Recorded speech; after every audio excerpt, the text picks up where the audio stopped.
Vamos lá? Vamos para mais uma aula de matemática, nono ano. Essa é a nossa terceira aula. A gente vai falar hoje sobre capítulo 6, né? Equação de segundo grau 1. O assunto muito importante para vocês, pessoal. Eu já fiz uma revisão, uma prévia nas nossas aulas online. E essa aula, como vai ficar gravada, fica para vocês estarem assistindo na hora que vocês quiserem. Assunto muito interessante, muito bom. Vamos lá. Capítulo 6, equação de segundo grau. Considera a seguinte situação. João vai plantar algumas árvores em um terreno de forma retangular, cuja medida do comprimento é 5 metros, maior que o dobro da medida da largura. Quais são as dimensões desse terreno, sabendo que a sua área é 250 metros quadrados? Então, situação como essa, problema como esse, vai transformar em uma equação de segundo grau, que vocês ainda não tinham visto, vira a equação do primeiro grau. Então, como é que vai ser feito aqui? Quando a gente não sabe o valor, a gente chama de x. Então, a largura eu chamei de x. E ele fala que o comprimento é 5 metros a mais que o dobro. Então, coloquei 2x mais 5. E vocês lembram que a área de um retângulo qualquer, a gente calcula base vezes a altura. Então, substituindo no lugar da base, o x, no lugar da altura, 2x mais 5, ou pode trocar aqui a ordem dos fatores, não vai alterar o produto, olha só como é que vai ficar. X, base, vezes 2x mais 5, e ele fala a área desse terreno, que é 250. Então, olha só como ficaria essa equação depois que a gente vai eliminar o parênteses. X vezes 2x, 2x ao quadrado, x vezes 5, 5x. O 250 era positivo, vocês estão lembrados, já estudaram desde o sétimo ano, voltou negativo, e para quem entendeu, certo, vai formar uma equação do segundo grau aqui. Chama-se equação do segundo grau, na incógnita x, toda equação que pode ser reduzida na forma ax ao quadrado mais bx mais c. O a, o b e c, já expliquei para vocês, são valores que pertencem aos números reais, e vocês viram também que o a tem que ser diferente de zero. A equação dada temos o a valendo 1, o b valendo 5 e o c valendo menos 250. Exercício 1. Então, vocês lembram que a primeira coisa que vocês precisam saber nesse assunto, a primeira coisa e uma coisa importante, é só saber o valor do A, do B e do C. Então, a primeira coisa que é importante, saber o valor do A, B e C. Tem alguns alunos que falam, 2x ao quadrado, pessoal, esqueça o x ao quadrado. O A está ali só para indicar quem é ele, ou seja, o x ao quadrado está ali para indicar quem é o A. Então, o número que estiver acompanhando x ao quadrado é o valor do A, o número que acompanhar o valor do x é o valor do B, e aquele valor, chamado termo independente que estiver sozinho, é o valor do C. Então, determine os valores de A, B e C nas equações abaixo. Vocês observam aqui que não apareceu o valor do A, ele está oculto, mas nós sabemos que o valor do A é 1, o valor do B, vocês já estudaram, menos 3, e o valor do C vai ser igual a 5. Então, como é que fica? A igual a 1, B igual a menos 3 e C igual a 5. Quem seria o A, B e C aqui? Lógico que eu estou explicando também, essa equação, não sei se vocês lembram, ela está na forma completa. Então, quando vem o A, B e C, ela é completa. Quando falta o B ou o C, ela é incompleta. Então, o valor do A, quem seria aqui? Menos 1, o valor do B, 2 e o valor do C, menos 8. Então, não diga o valor do B, 2x, nem diga o valor do A, menos x ao quadrado. São os coeficientes, são os números. A menos 1, B igual a 2 e C igual a menos 8. Equação de segundo grau, completas e incompletas. Foi o que eu falei para vocês. Quando vem o valor do A, o valor do B e o valor do C na equação, ela é chamada de equação completa. Quando falta o B ou o C, ela é chamada de equação incompleta. Lembrando que o A não pode deixar de vir. O A não pode ser zero, porque a equação que é de segundo grau, ela volta a ser do primeiro grau, caso o A seja zero. Quando o valor de B ou C são diferentes de zeros, a equação do segundo grau é considerada completa. Caso contrário, ela é denominada incompleta.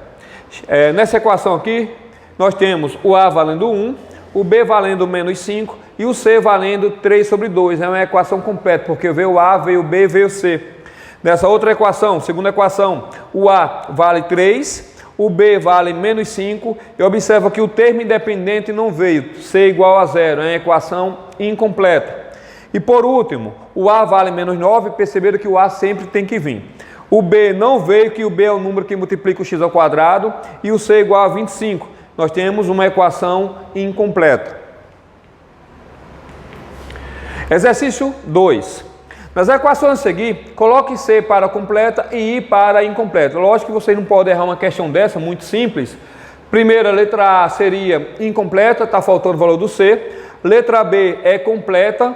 E a letra C, deixa eu dar uma dica para vocês, nesse caso vocês teriam que desenvolver o quadrado da diferença dos dois termos, que é a próxima aula. Nossa próxima aula eu não coloquei primeiro porque vocês já estudaram no 8º ano esse assunto. Então já estou começando com uma equação de segundo grau, mas a gente vai fazer uma revisão de produto notável também. Já fiz também, né, na aula online.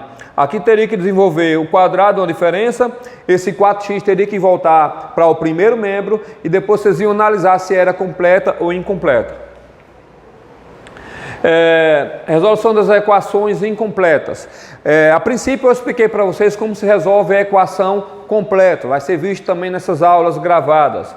E agora eu coloquei como se resolve uma equação incompleta do segundo grau. Para quem prestou atenção, eu não tenho o valor do C, ó, o termo independente, então C igual a zero. Aí vocês observam que eu tenho termos sendo repetidos, pessoal. Primeiro e segundo termo eu tenho valores sendo repetidos. Nesse caso é o valor do x. Aí vamos voltar de novo para a fatoração. X ao quadrado dividido por x sobraria x. Menos 20x dividido por esse x sobraria menos 20. E eu igualo a zero. Lembre-se que num produto, se é igual a zero, quer dizer que um dos fatores foi zero. Então foi o que eu fiz aqui, ó. Se essa multiplicação, turma, ó, se essa multiplicação foi zero, significa que um desses termos é igual a zero. Como eu não sei qual foi, igualo os dois. X igual a zero e x menos 20 também igual a zero. Aqui não tem o que ser feito, aqui o 20 é negativo, passa positivo. Olha outro exemplo, né? Quando C vai ser igual a zero e vocês vão encontrar 0 e 18. Vou dar uma dica para vocês a partir de agora. Quando o C for igual a zero, sempre uma das raízes, uma das respostas de uma equação de segundo grau é zero. Toda vez que o C for igual a zero, uma das respostas, pode observar aqui, ó, igual a zero. E qual é a outra resposta, professor? É só dividir o valor do B por A e trocar o sinal. Então vamos para a dica. Observação do primeiro caso. Nota-se que uma das raízes é sempre igual a zero e a outra podemos encontrar com a fórmula. Dividir o valor do B sobre A e trocar o sinal. Se lá for positivo, vai ficar negativo. Se lá for negativo, fica positivo. Segundo caso. Agora é o B igual a zero. Como é que fica, professor, quando o B é igual a zero? Dá um método, eu acho até mais fácil da outra, apesar que a outra também é fácil. Então olha só como é que ficar. Olha que o B não apareceu, o 9 que é negativo passa para o segundo membro positivo, acho que vocês entenderam.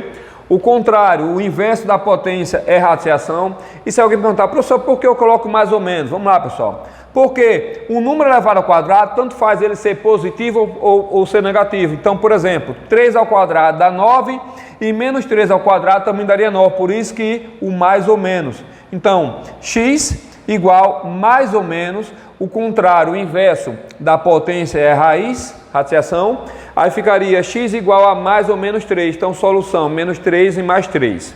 Outro exemplo, o 29 era mais, passou menos, o 3 estava multiplicando, passou dividindo, 29 dividido por 3, eu errei aqui, lógico, aqui não é 9, né? 3 vezes 9, 27, aqui era para ser 27, desculpa. Então, x ao quadrado igual a menos 9, né? Lembrando que aqui era para ser menos, né, outro valor, não vai bater. Mas vamos lá, x ao quadrado, tirou 2, formou uma raiz, lembrando mais ou menos, raiz quadrada do valor que seria certo aqui, dependendo do valor, ele seria negativo, pessoal. E não existe raiz quadrada de número negativo. O resultado aqui vai ser solução não é real, solução vazia. Outro exercício proposto que vocês vão fazer em casa seria o exercício da página 9, 10 e 11. As observações que eu vou colocar não é para resolver as equações completas desse exercício. Quer dizer, vocês podem até resolver porque eu já dei uma colherzinha de chá, já foi explicadas as completas, apesar que essas aulas online vai ser colocada, né, as aulas gravadas, vai ser colocada também a resolução das equações completas. Vocês não viram aqui, mas já sabem resolver, certo? Então um abraço.